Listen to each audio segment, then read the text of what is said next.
ആദ്യം അവരത് പറഞ്ഞുകൊണ്ട് നടന്നു, ദൈവമൊന്നുമില്ല, അതൊക്കെ വെറുതെ പറയുവാണ് എന്ന് പറഞ്ഞുകൊണ്ട് കടന്നിരുന്നു. കൃത്യമായി മറുപടി ചെന്നപ്പോഴേ ഇപ്പൊ കുറെ നാസ്തികന്മാർ പറയണത് അങ്ങനെ ഇല്ല എന്ന് പറയാൻ നിർവാഹമില്ല. നിങ്ങളുടെ ഈ തിരുവനന്തപുരത്ത് ഒരാളുണ്ടല്ലോ, സി രവിചന്ദ്രൻ എന്ന് പറയണേ, ഇവിടുത്തെ എങ്ങാണ്ട് ഇത് ഒരു കോളേജിൽ ഒരു ഇംഗ്ലീഷ് പ്രൊഫസർ ഇല്ലേ, അങ്ങേര് പറയണത് അങ്ങനെ ദൈവം തീരെ ഇല്ല എന്ന് പറയാൻ അത് പറ്റില്ല, ഉണ്ടാകാതിരിക്കാനാണ് സാധ്യത. കൊള്ളാം, ഉണ്ടാകാതിരിക്കാനാണ് സാധ്യത.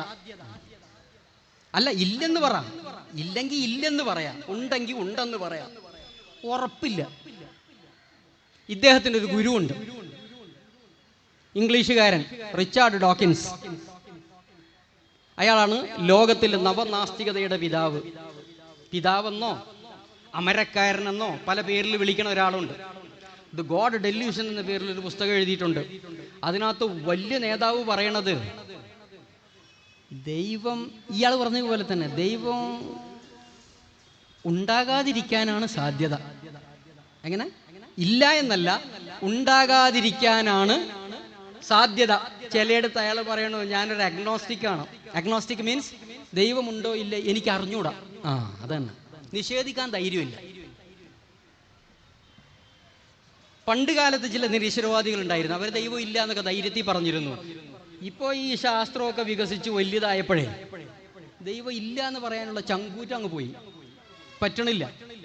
കൃത്യമായ മറുപടി വന്നപ്പോഴേ കേരളത്തിൽ വേറെയും കുറെ ആളുകളുണ്ട്, നവനാസ്തികന്മാർ. അവർ പറയണത് ദൈവം ഉണ്ടോ ഇല്ലേ ആ ചർച്ചയ്ക്ക് ഞങ്ങളില്ല. മുഹമ്മദ് നബി 9 പെണ്ണ് കെട്ടി, അതിനെക്കുറിച്ച് നിങ്ങൾ ചർച്ചയ്ക്കുണ്ടോ എന്ന് ചോദിക്കും. അവര് ദൈവത്തെക്കുറിച്ച് ചർച്ച ചെയ്യാൻ ഒരു ധൈര്യവും ഇല്ല, കാരണം അവർക്ക് പിടിച്ചു നിൽക്കാൻ പറ്റണില്ല. അതുകൊണ്ടാണ് ഞാൻ ചോദിച്ചത്, മുഹമ്മദ് നബി ഈ സമൂഹത്തെ പഠിപ്പിച്ച ഏറ്റവും അടിസ്ഥാനപരമായ വസ്തുത ലാ ഇലാഹ ഇല്ലല്ലാഹ് എന്നതാണ്. ഈ പ്രപഞ്ചത്തെ ആകമാനം സൃഷ്ടിച്ചു പരിപാലിക്കുന്ന ഏകനായ ഒരു സ്രഷ്ടാവുണ്ട്, ആ സ്രഷ്ടാവിനെ മാത്രം ആരാധിക്കുക എന്ന തൗഹീദാണ് അദ്ദേഹം പഠിപ്പിച്ചത്. അങ്ങനെ ഒരു സ്രഷ്ടാവില്ല എന്ന് പറയാനുള്ള ധൈര്യം നിങ്ങൾക്കുണ്ടോ? ഇല്ലല്ലോ. പിന്നെ എന്തടിസ്ഥാനത്തിലാണ് മുഹമ്മദ് നബി വ്യാജനാണെന്ന് നിങ്ങൾ പറയണത്? മറ്റെന്തെങ്കിലും കാര്യം നിങ്ങൾക്ക് പറയാൻ പറ്റുമോ? വേറെ ഏതോ മുഹമ്മദ് നബി പറഞ്ഞ വേറെ ഏതോ ഒരു കാര്യം അത് വ്യാജമാണ്, അത് ശരിയല്ല. എന്നാൽ രണ്ടാമത്തെ കാര്യം എടുക്കാം. മുഹമ്മദ് നബി പറഞ്ഞു, ഈ സ്രഷ്ടാവായ ദൈവം നിരവധി പ്രവാചകന്മാരെ ലോകത്തേക്ക് അയച്ചിട്ടുണ്ട്, ഞാൻ അവരിൽ അവസാനത്തെ പ്രവാചകനാണ്. ഇതിന് ഞങ്ങൾ റിസാലത്ത് എന്ന് പറയും, പ്രവാചകത്വ ദൗത്യം.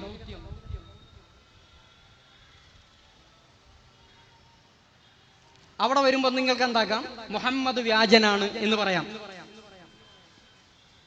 മുഹമ്മദ് നബി താൻ പ്രവാചകനാണെന്നും അവസാനത്തെ പ്രവാചകനാണെന്നും ഒക്കെ പറഞ്ഞിട്ടുണ്ട്, അത് വ്യാജമാണ് എന്ന് പറയാം.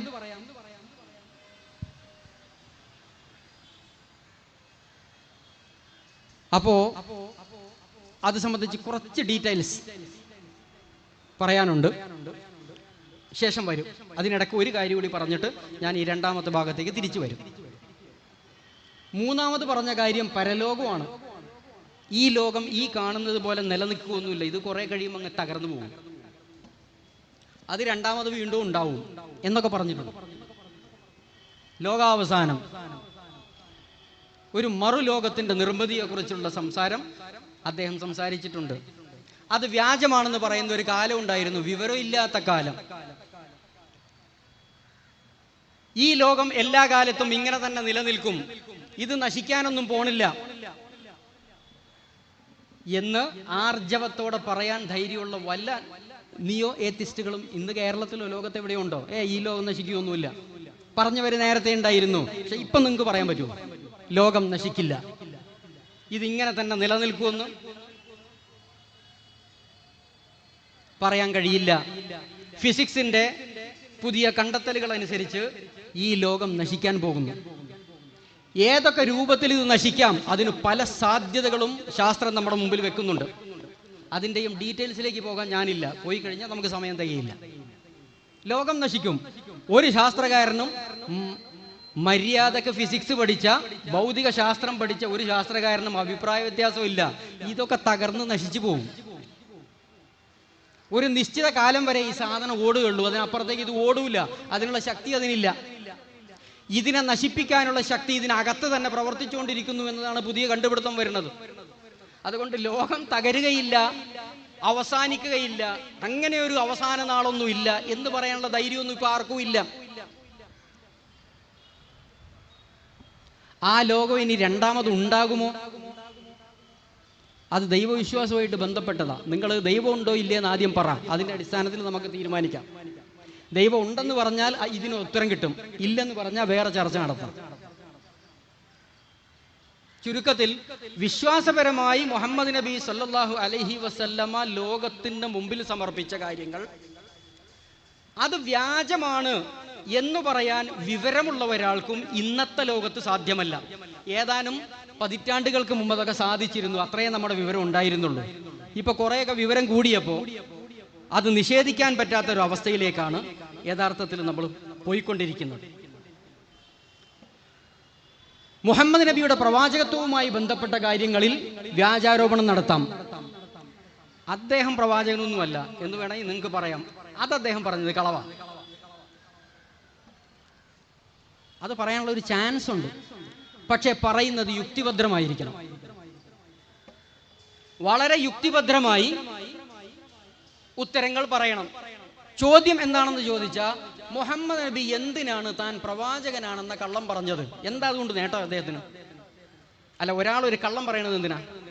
കള്ളം പറയുക, ചതി കാണിക്കുക, വഞ്ചന കാണിക്കുക, കാപട്യം കാണിക്കുക, ഇതൊക്കെ മനുഷ്യർ ചെയ്യാറുണ്ട്. പക്ഷെ അതിന്റെ പിന്നിൽ ഒരു ലക്ഷ്യം ഉണ്ടാവും. വെറുതെ ഒരാളോട് കളവ് പറയുമോ? കളവ് പറയുന്നതിന് പിന്നിൽ ഒരു ലക്ഷ്യം കാണും. ഒരാൾ ചതി കാണിക്കണമെങ്കിൽ ചതിക്ക് പിന്നിൽ ഒരു ലക്ഷ്യം കാണും. മുഹമ്മദ് നബി താൻ പ്രവാചകനാണെന്ന് പറഞ്ഞത് വ്യാജമാണ്, കള്ളമായിരുന്നുവെങ്കിൽ ആർക്കെങ്കിലും പറയാൻ പറ്റുമോ എന്തിനായിരുന്നു അദ്ദേഹം അങ്ങനെ ഒരു കള്ളം ലോകത്തോട് പറഞ്ഞത്? അതുകൊണ്ട് അദ്ദേഹത്തിനുണ്ടായ നേട്ടങ്ങൾ എന്തൊക്കെയാണ്?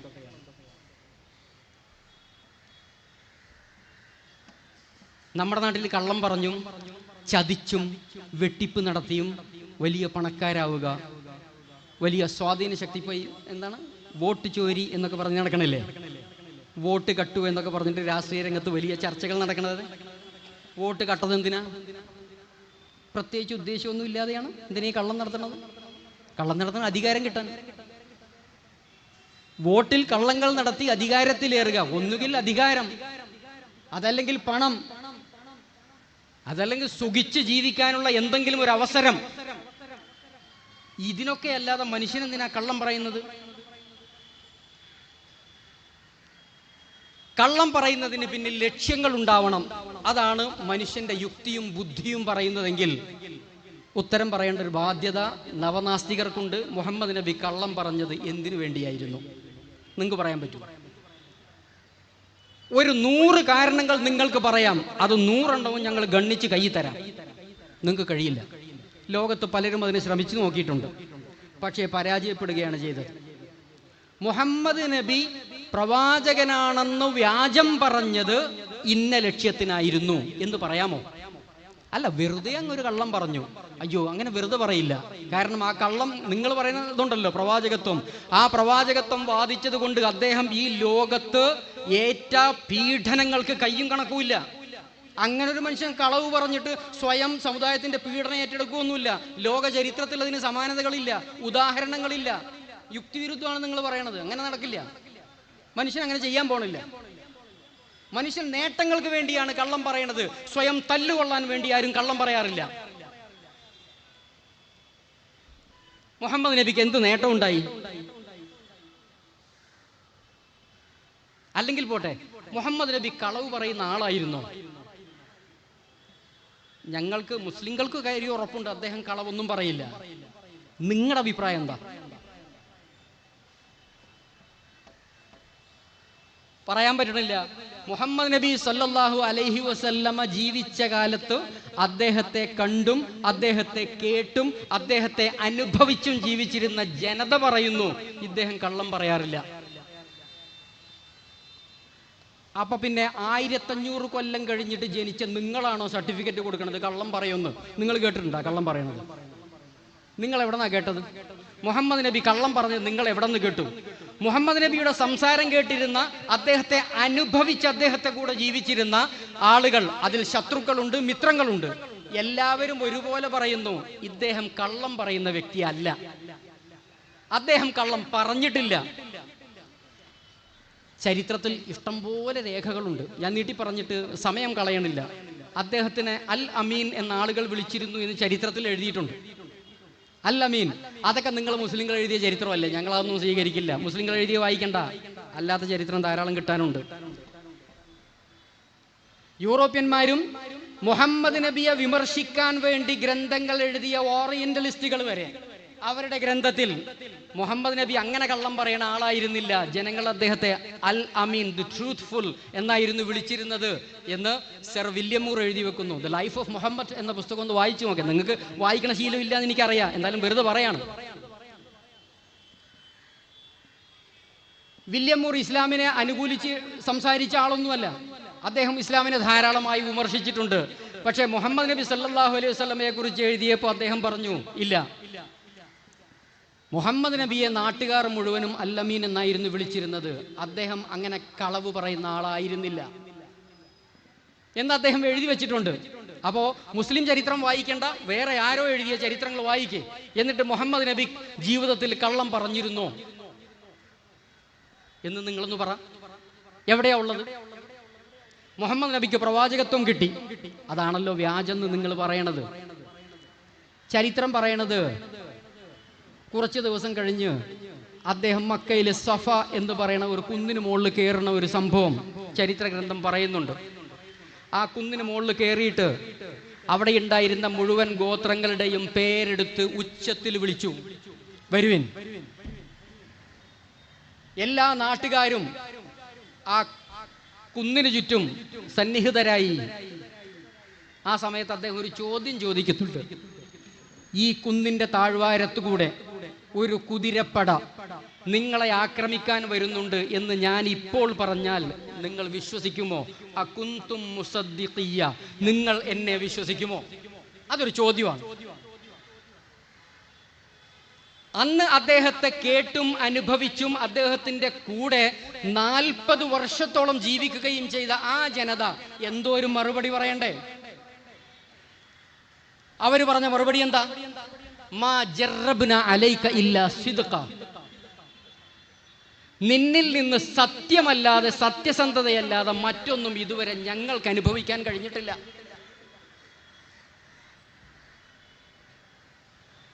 അവർക്കാർക്കും സംശയം ഉണ്ടായില്ല. സൈന്യം ആക്രമിക്കാൻ വരുന്നു എന്ന് നീ പറഞ്ഞ ആക്രമിക്കാൻ വരുന്നുണ്ടെന്ന് ഞങ്ങളങ്ങ് വിശ്വസിക്കും, കാരണം നീ വിശ്വസ്തനാണ്. അപ്പോ കൂടെ നടന്നവരെല്ലാവരും അദ്ദേഹം വിശ്വസ്തനാണ്, കള്ളം പറയാറില്ല എന്ന് സമ്മതിച്ചതാ. പക്ഷെ അദ്ദേഹത്തെ കാണുകയോ കേൾക്കുകയോ ഒന്നും ചെയ്തിട്ടില്ലാത്ത 1500 കൊല്ലം കഴിഞ്ഞ് ജനിച്ച ഇവന്മാർ ഇവിടെ നിന്ന് പറയുന്നു മുഹമ്മദ് കള്ളം പറയും. നിങ്ങൾക്ക് എങ്ങനെ മനസ്സിലായി? എങ്ങനെ മനസ്സിലായി? നിങ്ങൾ കേട്ടോ? നിങ്ങൾ കണ്ടോ? ഇല്ലല്ലോ. അതല്ല, ഇപ്പം നിങ്ങൾ പറഞ്ഞുകൊണ്ടിരിക്കുന്ന സയൻസിന്റെ കുഴലിലൂടെ ഇത് പരിശോധിച്ച് നിങ്ങൾക്ക് തെളിയിക്കാൻ പറ്റുമോ? ഇവർക്ക് എല്ലാം സയൻസിന്റെ കുഴലിലൂടെ തെളിയിച്ചാലേ വിശ്വാസം വരുള്ളൂ. 1500 കൊല്ലം മുമ്പ് ജീവിച്ചിരുന്ന മുഹമ്മദ് നബി കള്ളം പറയാറുണ്ടായിരുന്നു എന്ന് സൾഫ്യൂരിക് ആസിഡും നൈട്രിക് ആസിഡും ടെസ്റ്റ് ട്യൂബിൽ ഇട്ടിട്ട് നിങ്ങൾ പരിശോധിച്ച് കാണിച്ചു തരുമോ? ഇതെങ്ങനെയാണ്? എന്തു തെളിവാ കയ്യിലുള്ളത്? ഒന്നും ഇല്ലല്ലോ. അക്കാലഘട്ടത്തിൽ ജീവിച്ച ജനതയുടെ അതോറിറ്റി എന്ന് പറയുന്ന ഒരു സാധനമുണ്ട്. അത് അദ്ദേഹം കള്ളം പറയാറില്ല എന്നാണ് തെളിയിച്ചിട്ടുള്ളത്. കള്ളം പറയാറുണ്ടായിരുന്നു എന്നതിന് തെളിവില്ല. കള്ളം പറയാറുണ്ടായിരുന്നു എന്ന് പറയുന്നവർ പറയുന്നതാണ് കള്ളം. അപ്പോ അദ്ദേഹം അല്ലമീനായിരുന്നു, വിശ്വസ്തനായിരുന്നു, കള്ളം പറയുന്ന സ്വഭാവമൊന്നും ഇല്ലാത്തൊരു മനുഷ്യനായിരുന്നു.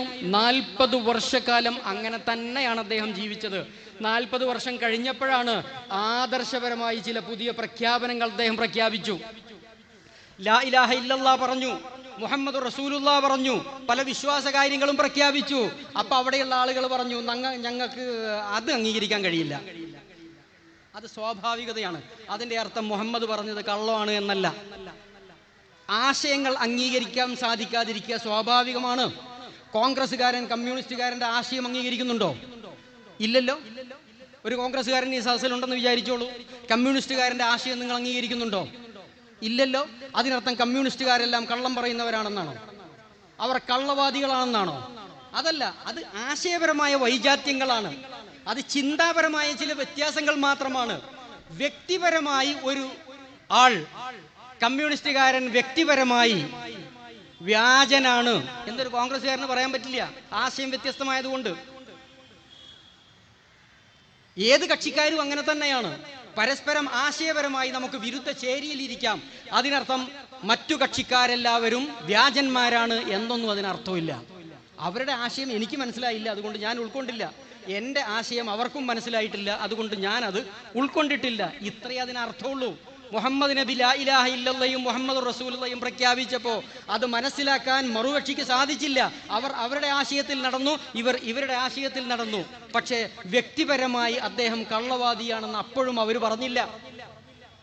മുഹമ്മദ് നബി മക്ക ഉപേക്ഷിച്ച് മദീനയിലേക്ക് പോകുന്ന ഒരു സംഭവമുണ്ട്. ഇസ്ലാമിക ചരിത്രത്തിൽ അതിന് ഹിജിറ എന്ന് പറയും.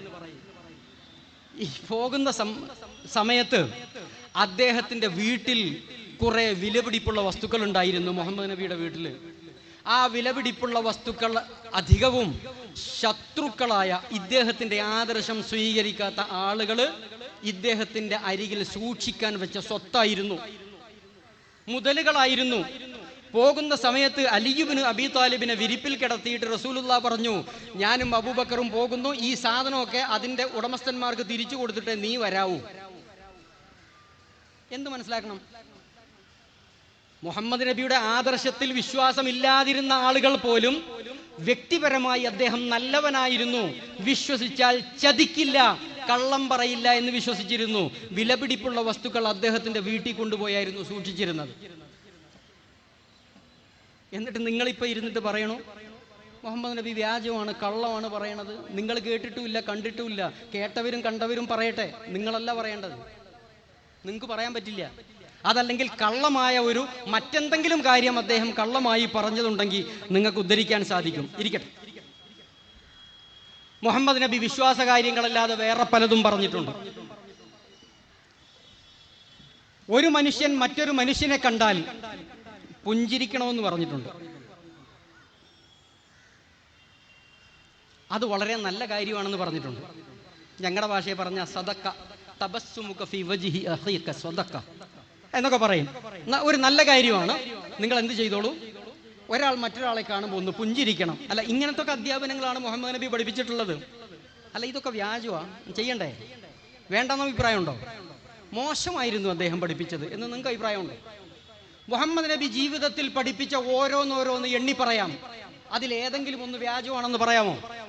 കുടുംബജീവിതവുമായി ബന്ധപ്പെട്ട്, വ്യക്തി ജീവിതവുമായി ബന്ധപ്പെട്ട്, മനുഷ്യന്റെ സാമൂഹിക സാംസ്കാരിക ജീവിതവുമായി ബന്ധപ്പെട്ട്, മനുഷ്യന്റെ രാഷ്ട്രീയ ജീവിതവുമായി ബന്ധപ്പെട്ട് ലോകത്തിന് മാതൃക കാണിച്ച ഏക വ്യക്തിത്വമാണ് മുഹമ്മദ് റസൂലുള്ളാഹി സ്വല്ലല്ലാഹു അലൈഹി വസല്ലം. ഏതെങ്കിലും ഒന്ന് ചൂണ്ടിക്കാണിച്ചിട്ട് ഇത് സത്യമല്ല, കള്ളമാണ് എന്ന് പറയാൻ വിജ്ഞാനമുള്ള, വിവരമുള്ള ആരെങ്കിലും ഒരാൾ ഇല്ല. ഉറപ്പുള്ളതുകൊണ്ട് പറയാണ്, കഴിയില്ല ആർക്കും എന്ന് ഉറപ്പുള്ളത് കൊണ്ടാണ് പരസ്യമായ ഒരു വേദിയിൽ ഇത് സംസാരിക്കുന്നത്. അപ്പോ മുഹമ്മദ് റസൂലുള്ളാഹി സ്വല്ലല്ലാഹു അലൈഹി വസല്ലമ കള്ളം പറഞ്ഞു ഇല്ല, അദ്ദേഹം കള്ളം പറയില്ല, അദ്ദേഹം കള്ളം പറയുന്നതിനായിരുന്നു എന്നതിന് ഒരു തെളിവ് പോലും എവിടെയുമില്ല. തെളിവില്ലെങ്കിൽ പിന്നെ ഞങ്ങളത് സ്വീകരിക്കില്ല.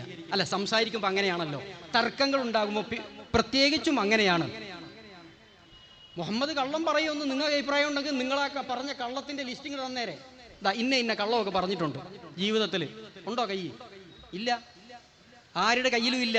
തെളിയിക്കാൻ പറ്റാത്ത കാലത്തോളം മുഹമ്മദ് നബി സത്യസന്ധനാണ് എന്ന വസ്തുത നിലനിൽക്കും. അതൊരു യുക്തിയാണ്, നിയമയുക്തിയാണ്. വല്ല വക്കീലന്മാരോടും ചോദിച്ചു നോക്കാം ഇതെങ്ങനെയാണ് അതിൻ്റെ ഒരു പരിപാടി എന്ന്, അവർക്ക് മനസ്സിലാവും പെട്ടെന്ന്. അപ്പോ ഉദ്ദേശമില്ലാതെ ഒരാൾ കള്ളം പറയില്ല. മുഹമ്മദ് നബി സല്ലല്ലാഹു അലൈഹി വസല്ലം ഇസ്ലാമിക പ്രബോധനം നടത്തിയിട്ട് താൻ പ്രവാചകനാണെന്ന് പ്രഖ്യാപിച്ചിട്ട് അദ്ദേഹത്തിന് ഭൗതികമായി എന്ത് നേട്ടമുണ്ടായി നിങ്ങൾ അത് പറഞ്ഞാൽ മതി. ഇദ്ദേഹം പ്രവാചകത്വത്തിന്റെ മുമ്പ് ദരിദ്രനായിരുന്നു, പ്രവാചകനായതിനു ശേഷം ഇപ്പോ കണ്ടോ വലിയ വലിയ കൊട്ടാരങ്ങളൊക്കെ കെട്ടിയിട്ടുണ്ട്, ജീവിത സൗകര്യങ്ങൾ വർദ്ധിച്ചിട്ടുണ്ട്, BMW കാറ് മേടിച്ചിട്ടുണ്ട്, സിറ്റിക്കകത്ത് 5 or 6 ഫ്ലാറ്റുകൾ ഉണ്ടാക്കിയിട്ടുണ്ട്. അങ്ങനെ എന്തെങ്കിലും ഒന്ന് അല്ല, പ്രത്യേകിച്ച് നേട്ടമില്ലെങ്കിൽ അല്ല, ആളുകൾ കള്ളം പറയണതും ചതിക്കണതൊക്കെ ഇതുണ്ടാക്കാനാണല്ലോ. ജീവിതത്തിൽ എന്തെങ്കിലും ഒരു നേട്ടം, ഭൗതികാർത്ഥത്തിൽ ജീവിതം എന്താണ് ഇന്നത്തെ ഭാഷയിൽ പറഞ്ഞ എൻജോയ് ചെയ്യാൻ ആവശ്യമായ എന്തെങ്കിലും വലിയ ഭൗതികമായ പളപളപ്പുകൾ അദ്ദേഹം ഈ ഒരു വാദം ഉന്നയിച്ചതിന് ശേഷം, നബിത്വം പ്രഖ്യാപിച്ചതിന് ശേഷം അദ്ദേഹം ഉണ്ടാക്കിയെടുത്തതായിട്ട് ചരിത്രത്തിൽ കാണാൻ പറ്റുമോ? ഇല്ലല്ലോ. നേരെ മറിച്ച് കൊടും പട്ടിണി, ചുരുങ്ങിയത് 3 വർഷത്തോളം പച്ചിലകൾ തിന്ന് ഷേബു അബി താലിബിൽ ജീവിക്കേണ്ടി വന്നു. ഒരു കള്ളനും അത് ചെയ്യില്ല കേട്ടോ, എത്ര വലിയ വ്യാജവാദിയാവട്ടെ. വയറ് വിശന്ന് തുടങ്ങിയ എല്ലാ കള്ളവും പൊളിഞ്ഞു പോകും. ഇത് മനുഷ്യന്റെ മനഃശാസ്ത്രമാണ്. മുഹമ്മദ് നബി ഇത് പറഞ്ഞതിന്റെ പേരിൽ മാത്രം 3 വർഷക്കാലം സമൂഹത്തിൽ നിന്ന് ഭ്രഷ്ടനാക്കപ്പെട്ടു. അദ്ദേഹത്തെ ഒരു താഴ്വരയിൽ കൊണ്ടുപോയി താമസിപ്പിച്ചു. അവസാനം ഭക്ഷണം കിട്ടാനില്ലാതെ മരത്തിന്റെ ഇലകളും മരത്തിന്റെ തൊലിയും കടിച്ചു തിന്നേണ്ടി വന്നു. എന്തിന്? കള്ളം സംരക്ഷിക്കാനാണ്. കള്ളമായിരുന്നെങ്കിൽ അത് ഉപേക്ഷിച്ച് കിട്ടുന്ന ഭക്ഷണവും കഴിച്ചുകൊണ്ട് ജീവിക്കായിരുന്നു. കള്ളന്മാർ ഒരിക്കലും ഇങ്ങനെ ത്യാഗം ചെയ്യില്ല കേട്ടോ. മനുഷ്യന്റെ മനഃശാസ്ത്രം അറിയില്ലെങ്കിൽ അത് പറയാം, ഞാൻ പഠിപ്പിച്ചു തരാം. ഞാൻ ഒരു സൈക്കോളജിസ്റ്റാണ്, ഡോക്ടർ എന്ന് പറയുമ്പോൾ ഞാൻ സൈക്കോളജി പഠിച്ച ആളാണ്. അതുകൊണ്ടാണ് മനുഷ്യന്റെ മനഃശാസ്ത്രം അങ്ങനെയാണ്. പട്ടിണി കിടക്കാൻ വേണ്ടിയിട്ട് ആരും ഒരിക്കലും കള്ളം പറയാൻ പോണില്ല. മനുഷ്യന് നേട്ടമുണ്ടാകാനാണ് മനുഷ്യൻ കള്ളം പറയുന്നത്. മുഹമ്മദ് നബിയുടെ ജീവിതം നിങ്ങൾ പഠിച്ചു നോക്കിയിട്ടുണ്ടോ? അദ്ദേഹം ജീവിച്ചത് എങ്ങനെയാണ്? അദ്ദേഹത്തിന് നമ്മളൊക്കെ കഴിക്കുന്നത് പോലെ ഏറ്റവും മിനിമം ദിവസത്തിൽ 3 നേരം വയറ് നിറയെ ആഹാരം കഴിച്ച വ്യക്തിയായിരുന്നില്ല റസൂലുള്ളാഹി സ്വല്ലല്ലാഹി അലൈഹി വസല്ലം. കിട്ടാനില്ല, പിന്നെ എന്തിന് കളവ് പറഞ്ഞ? ചതിയും കളവും ഒക്കെ ചെയ്യണത് ഏറ്റവും ചുരുങ്ങിയത് മന്തിയോ അൽഫാമോ തിന്നൂടെ, കാശുണ്ടാക്കിയിട്ട്. അദ്ദേഹത്തിന് വയറ് നിറച്ച് തിന്നാൻ പോലും കഴിഞ്ഞിരുന്നില്ല. മാ ശബിഅ ആലു മുഹമ്മദിൻ മിൻ ഖുബ്സി ബുർരിൻ ഹത്താ 3 അയ്യാം ഔ 3 അയ്യാമിൻ ഹത്താ ഖുബിള. പല റിപ്പോർട്ടുകളുണ്ട്. 3 ദിവസം തുടർച്ചയായി ഗോതമ്പിന്റെ റൊട്ടി തിന്നാൻ പോലും കഴിയാത്ത വ്യക്തിയായിരുന്നു മുഹമ്മദ് നബി. അത് ചരിത്രമാണ്. 3 ദിവസം തുടർച്ചയായി ഭക്ഷണം കഴിക്കാൻ അദ്ദേഹത്തിന്റെ വീട്ടിലില്ലായിരുന്നു. അയ്യോ, ഇത്രയും വലിയൊരു കളവൊക്കെ പറഞ്ഞ് നാട്ടുകാരെ എല്ലാം വിളിച്ചു കൂട്ടിയിട്ട് പ്രത്യേകിച്ചൊരു നേട്ടം, ഒരു നേരത്തെ ആഹാരം പോലും മര്യാദയ്ക്ക് കിട്ടിയില്ല എന്ന് പറഞ്ഞ പിന്നെ എന്തിനാ ഈ കളവ് പറഞ്ഞ? അദ്ദേഹത്തിന്റെ ഭൗതിക ജീവിതം അങ്ങനെയായിരുന്നു. വലഖദ് കാന യമുറു അലാ ആലി മുഹമ്മദിൻ അശ്ശഹറു മാ യൂഖദു ഫീ ബുയൂതി റസൂലില്ലാഹി നാറുൻ. മാസങ്ങളോളം മുഹമ്മദ് നബിയുടെ വീട്ടിൽ തീ പുകയാറില്ലായിരുന്നു. അതാണ് മാസങ്ങളോളം തീ പുകയാന്ന് പറഞ്ഞ അടുപ്പിൽ വല്ല ഭക്ഷണവും പാകം ചെയ്ത് കഴിക്കാൻ പറ്റിയിരുന്നില്ല. കൂട്ടുകാരിൽ ആരെങ്കിലുമൊക്കെ വല്ലപ്പോഴും കുറച്ച് പാല് കൊണ്ടുവന്ന് കൊടുത്തു, അത് കുടിച്ച് അദ്ദേഹം ജീവിച്ചു പോന്നു. ചിലപ്പോ ആരെങ്കിലുമൊക്കെ മാംസം കൊടുക്കുമായിരുന്നു, അത് കഴിച്ച് അദ്ദേഹം ജീവിതം കഴിച്ചു പോന്നു. പിന്നെ എന്താ ഉണ്ടായിരുന്നത്? ചില രേഖകളിൽ നമ്മൾ കാണുന്നത് ഈത്തപ്പഴവും പച്ചവെള്ളം മാത്രമേ ഉണ്ടായിരുന്നുള്ളൂ. അത് മാത്രം കഴിച്ച് ജീവിച്ചു പോന്നു. എന്തിന്? എന്തായിരുന്നു അതിന്റെ ആവശ്യം? താൻ പറഞ്ഞത് കള്ളമായിരുന്നെങ്കിൽ അതങ്ങ് വിട്ടേച്ചാൽ മതിയായിരുന്നു. നേരെ ചൊവ്വേ ഭക്ഷണം കഴിച്ച് ജീവിച്ചുകൂടായിരുന്നോ? ഭക്ഷണം പോലും കിട്ടാതെ പട്ടിണി കിടക്കാൻ മാത്രം ഒരു മനുഷ്യന് കള്ളം പറയോ? ഏത് യുക്തിയാണ്, ഏത് ബുദ്ധിയാണ് നിങ്ങളിൽ വർക്ക് ചെയ്തുകൊണ്ടിരിക്കുന്നത്? യുക്തിയുമല്ല, ബുദ്ധിയുമല്ല, നിങ്ങളാണ് കള്ളം പറയുന്നത് എന്ന് ഈ വസ്തുതകൾ വളരെ വ്യക്തമാക്കുന്നുണ്ട്. അനി നുഅ്മാൻ ബിൻ ബഷീറിൻ, നുഅ്മാൻ ബിൻ ബഷീർ റസൂലുള്ളാഹി സ്വല്ലല്ലാഹു അലൈഹി വസല്ലമയുടെ മരണത്തിന് ശേഷം അദ്ദേഹം ആളുകളെ വിളിച്ചുകൊണ്ട് ചില കാര്യങ്ങൾ ചോദിക്കുന്നു. അലസ്തും ഫി ലിബാസിൻ വ തുആമിൻ ഖദ് ഫുതിഹ അലൈക്കും. ഇപ്പം നിങ്ങൾക്കൊക്കെ വലിയ സുഖമാണല്ലേ, നിങ്ങളിങ്ങനെ സുഖമായിട്ട് ഭക്ഷണം കഴിച്ച് ജീവിക്കുന്നു, നല്ല നല്ല വസ്ത്രങ്ങൾ ധരിക്കുന്നു, എന്താ ഇപ്പോൾ നിങ്ങളുടെയൊക്കെ സുഖം? വലഖദ് റഅയ്തു നബിയക്കും സല്ലല്ലാഹു അലൈഹി വസല്ലം വമാ യജിദു മിനദ്ദഖലി മാ യംലഉ ബത്നഹു. നിങ്ങളുടെ പ്രവാചകൻ മുഹമ്മദ് നബിക്ക് കഴിക്കാൻ ലോ ക്വാളിറ്റി ഈത്തപ്പഴമല്ലാതെ മറ്റൊന്നും കിട്ടാതിരുന്നത് ഞാൻ കണ്ടിട്ടുണ്ട്. ഈത്തപ്പഴം എന്ന് പറഞ്ഞാൽ നല്ല, നമുക്കിപ്പോൾ 1000 രൂപ, 1500 രൂപ, 3000 രൂപക്കൊക്കെ ഈത്തപ്പഴം കിട്ടുന്നുണ്ട്.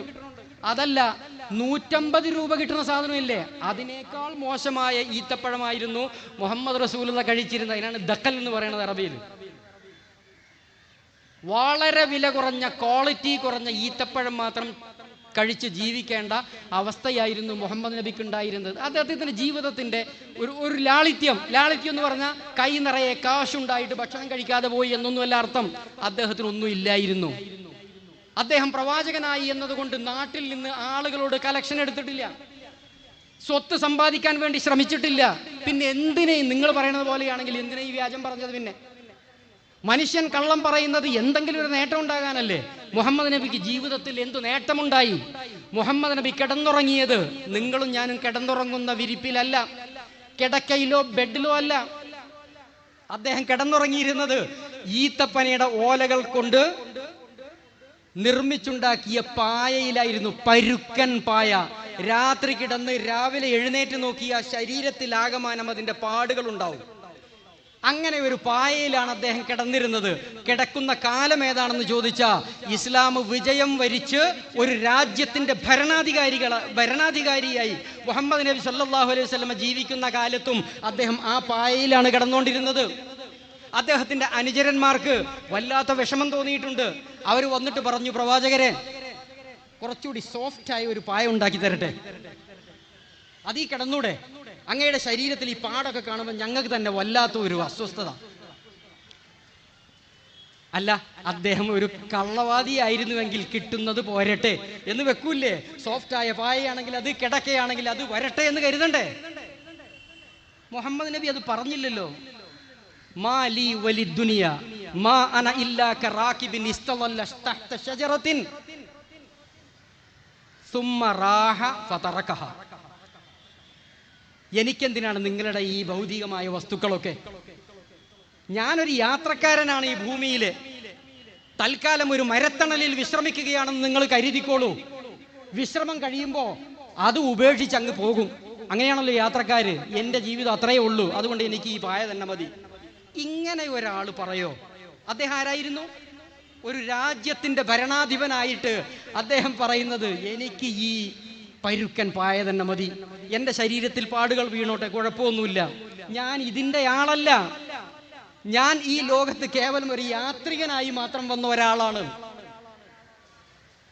നിങ്ങളെ ഭൗതികതയുടെ മനസ്സ് വെച്ച്, ചിന്ത വെച്ച് നിങ്ങളൊന്ന് പറ, നിങ്ങൾ ഇങ്ങനെ ഒരാൾ കള്ളം പറയുമോ? ഭരണാധികാരവും സ്വാധീനവും ഉണ്ടായിട്ടും കിടക്കാൻ ഒരു പായ പോലും ഉപയോഗിക്കാത്ത വ്യക്തി. അപ്പൊ അതിലെന്തോ ഒരു ആത്മാർത്ഥതയുടെ അംശം ഉണ്ടല്ലോ. ഞാൻ പറയട്ടെ, ഇസ്ലാമിനെതിരെ കള്ളം പറഞ്ഞുകൊണ്ടിരിക്കുന്ന നവനാസ്തികന്മാരുണ്ടല്ലോ, അവരെവിടെയാ കള്ളം പറയണത്? നിങ്ങൾ കണ്ടിട്ടുണ്ടോ? യൂട്യൂബിനകത്ത്. എന്താ കാര്യം? യൂട്യൂബ് എന്ന് പറഞ്ഞാൽ പൈസ കിട്ടും, അത് തന്നെ. കള്ളം പറഞ്ഞാൽ പണം കിട്ടും, അതുകൊണ്ടല്ലേ നിങ്ങൾ കള്ളം പറയണത്? മുഹമ്മദ് നബി അതല്ലാതെ ഞാൻ പറഞ്ഞുകൊണ്ടിരിക്കുന്നത്. ഒരുപാട് ആളുകൾ, ഒരുപാട് വ്യൂവേഴ്സ് ഉണ്ടായാൽ നിങ്ങൾക്ക് ആയിരക്കണക്കിനോ 10,000-ഓ ലക്ഷമോ യൂട്യൂബിൽ നിന്ന് വരുമാനമുണ്ട്. അതുകൊണ്ട് കള്ളം പറഞ്ഞുകൊണ്ടേയിരിക്കണം അതിനകത്ത്. മുഹമ്മദ് നബി 23 കൊല്ലക്കാലം വ്യാജം പറഞ്ഞിരുന്നുവെങ്കിൽ അദ്ദേഹത്തിന് എന്തോ ഒരു വരുമാനം വേണ്ടേ? കിടക്കാനുള്ള ഒരു പായ പോലും അദ്ദേഹത്തിന് ഉണ്ടായില്ല, വേണമെന്ന് അദ്ദേഹം ആഗ്രഹിച്ചു പോലും ഇല്ല. എങ്കിൽ യുക്തിയും ബുദ്ധിയും ഉപയോഗിച്ച് ആലോചിച്ചു നോക്കൂ. അദ്ദേഹം പറഞ്ഞത് കള്ളമല്ല, അദ്ദേഹം പറഞ്ഞത് ആത്മാർത്ഥമായിട്ടായിരുന്നു എന്ന് അതിൽ നിന്ന് മനസ്സിലാക്കാൻ പറ്റും.